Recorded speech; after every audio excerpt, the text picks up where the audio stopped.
Saya Dr. Andes Rujito MSI, dipanggil sehari-hari Pak Jito. Jangan manggil Pak Rut, tapi kebanyakan manggil saya Pak Jito. Ini macam-macam, ada sapi Bali, ada sapi PO, ada sapi itu kayak itu kampung, ada si metal, ada berangus, kemudian ada limosin. Alhamdulillah awalnya dari hobi, kemudian orang tua kebetulan juga ternak sapi sambil berjualan, dan dulu saya yang memelihara, mencarikan makan. Tadinya saya berpikir orang tua saya nggak adil, saya disuruh cari rumput ya. Tapi setelah saya mencoba ini, itu ternyata ilmu. Ada dua saya. Ini yang limosinnya mas. Nah, limosin itu ongol PO.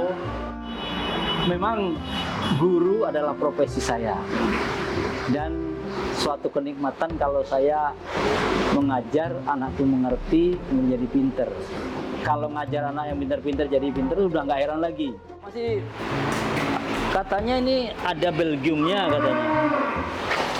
Nah, bagusnya ini. Tapi di sisi lain, karena saya hobi ternak, kemudian didukung dengan lingkungan tempat saya tinggal itu banyak rumput, maka saya berpikir apa salahnya sambilan saya selain ngajar itu ternak.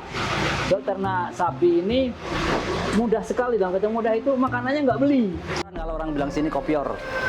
Jadi tadinya ini sapi si metal, suntikan ke sapi kampung, jadinya kopior ini.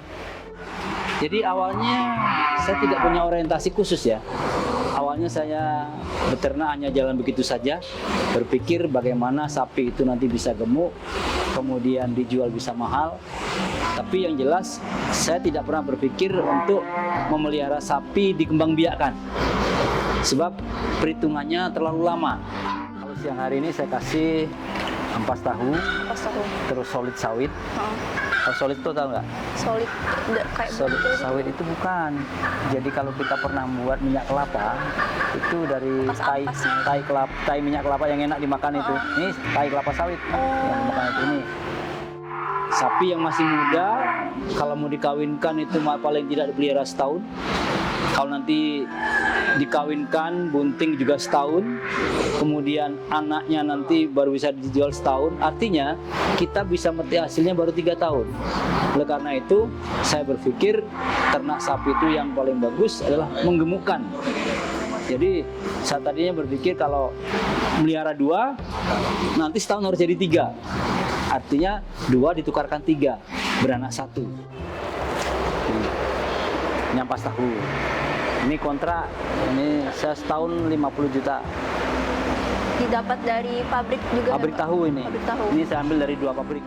Promosinya hanya mengikatkan sapi di pinggir jalan sambil digembalakan katakanlah. Jadi kalau mendekati bulan haji itu, saya coba dikebat di pinggir jalan sambil dikasih makan. Lama-lama orang tahu sapi siapa. Sapi yang baru yang belum bisa makan yang ini kan dilatih dulu. Nah, kasih ini siang-siang. Iya, itulah tantangan.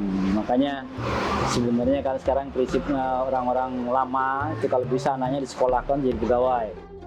Padahal sisi lain peternakannya sangat menjanjikan.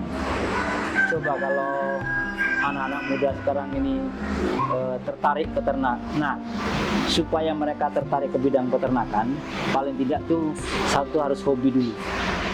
Hobi ternak. Kalau tidak hobi susah. Sebab pekerjaan itu kalau kita hobi itu akan selalu digeluti. Sebenarnya saya pulang ngajar itu kadang nggak ke rumah dulu, saya kandang dulu.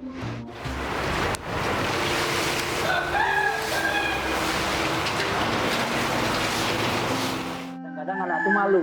Saya pernah suatu ketika pulang dari ngajar, saya masih mampir ke pasar Kindi, saya lihat banyak itu kulit nanas.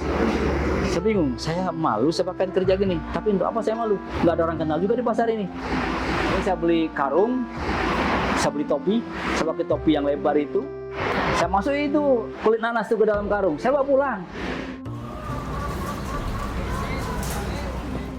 Jadi kepada anak-anak muda sekarang, buanglah gengsi jauh-jauh. Terus belajarlah kenyataan bahwa bisnis sapi itu, beternak sapi itu sangat menjanjikan.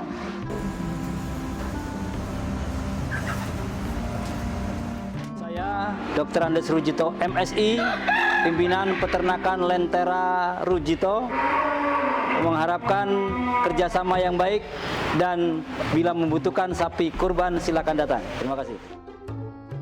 Sukseskan sesi pertanian 2023.